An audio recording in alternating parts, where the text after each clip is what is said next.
Hi, this is Chris Finley from myflightcoach.com. I want to go through a few of the basic VFR functions of the Garmin 400 series GPS. And this is a super piece of equipment. And a lot of folks are familiar with basically how to change freaks in it, but not really a whole lot on the navigation. So I'm going to look at both as if you've never really dealt with the Garmin before for basic VFR flying. This simulator, which you see in front of you here, is a free download from Garmin's website. If you go and you find your product and you go to the right side of the screen, you'll see here, over here, freebies download simulator. It can be a great tool for you to work with it without paying for the flight time to keep the engine running, to keep it powered.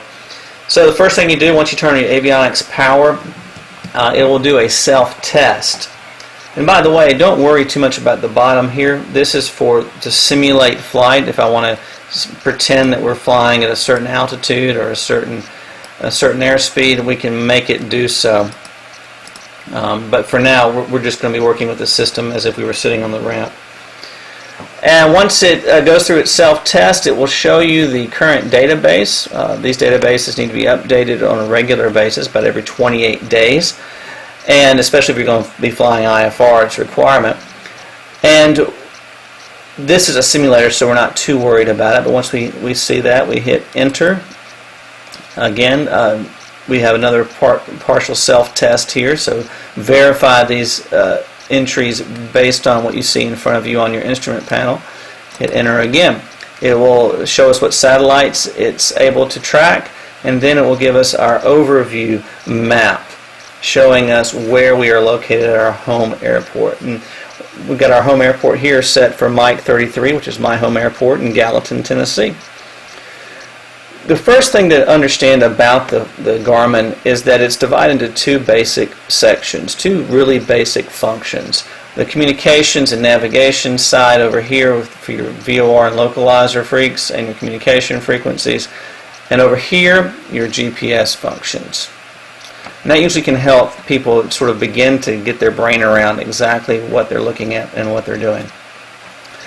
The communication side works basically just like most other sort of standby and flip type of radios. The bottom number is your standby number, top number is your active number. That's what you're actually transmitting on or receiving in the case of the VOR localizer. The top knob here is your power. If you press and hold it, it turns the unit on and off. It's also your volume and squelch. This is your volume and station identification for your VOR localizer. This flips the communication frequencies. This flips the VOR localizer frequencies. This is your tuning for your VOR and your localizer. To change where the cursor is, and here it's located on the standby for the comm. You press the knob and it drops to the standby for the localizer to change that frequency. The way you change the frequencies are: big knob changes big numbers, little knob changes little numbers, and then we flip to activate. Up here, the same type of thing. Mic 33, I want to change that frequency, so I drop down 123.05 is our CTAF here. So I go to 123.05, flip, and I'm ready to go.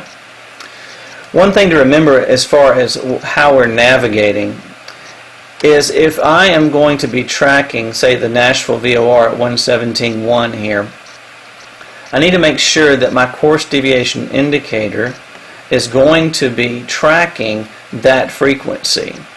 I can also have this tracking a waypoint that I've set in the GPS.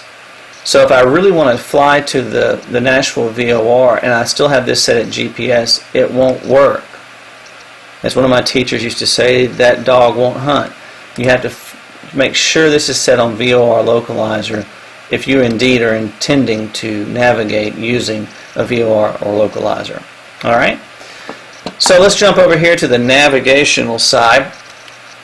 There are some really neat functions for VFR pilots here. Probably the just real quick over some of the buttons here. The range buttons basically zoom you in or zoom you out. Alright. The direct function we'll go over next. Clear will take you back to your default view.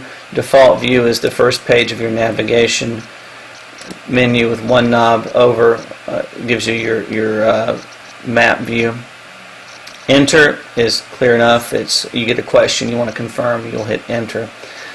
The cursor, you activate the cursor and navigate the cursor by pressing and holding this button down here, the small knob. Alright, so let's look at a couple of the features. The direct to feature is great for VFR pilots. Say I'm going to go direct to Smyrna, KMQY. I basically press direct, it brings me to this screen. I use into the airport identifier. Big knob will move me over a blank. And then I go KM. Big knob over Q. Y.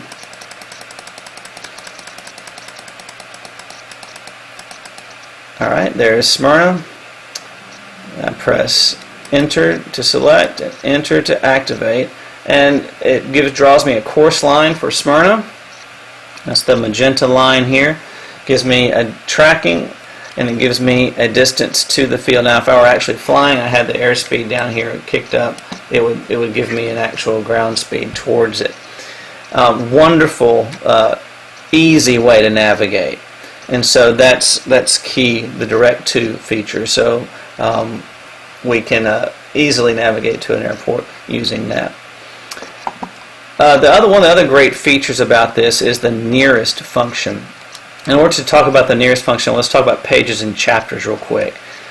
This menu item right here kind of shows us where we are on the GPS. We're in the navigation chapter. One of the best ways to think about this is that these are chapters, second page. And so if I scroll back a page, it just gives me sort of a CDI here for my trip direct to Smyrna.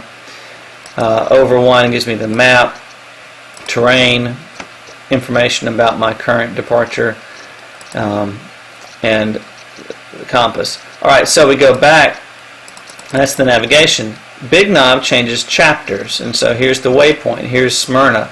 And this is a great thing for us. Instead of flipping through a whole lot of different types of manuals and books, like your AFD, you can look here. Smyrna, the field elevation's 540. It has an ILS approach. I can scroll through the pages here with the small knob and have a runway layout, runway numbers, length of runway, approach and clearance frequencies, tower and unicom. Okay, and then even goes into some of the instrument approaches. So that's on waypoint. So once you've dialed in a waypoint, if you just chapter over to the waypoint chapter, you can get a lot of information. To go back to our default view, we hold clear down and over one, and we're back at the map. The last thing I want to show you real quick is going to the nearest field. Say you're having engine trouble or your communications problem, and you need to find the nearest airport. GPS is great for that. Now obviously the nearest airport here is going to be Mike 33 because I'm on the field, but if I chapter over big knob over to the nearest, it shows me Mike 33. Obviously the next nearest is Mike 54, which is Lebanon. And if I want to go to these, I get the cursor and then I scroll down to the field, press direct, enter, and now it's taking me direct to Mike 54, and I've got a new course line going for it. So these are some really, really great things you can do with the Garmin 430, and I hope that this has been helpful for you. We'll do some more training in the future. This is Chris Finley from myflightcoach.com.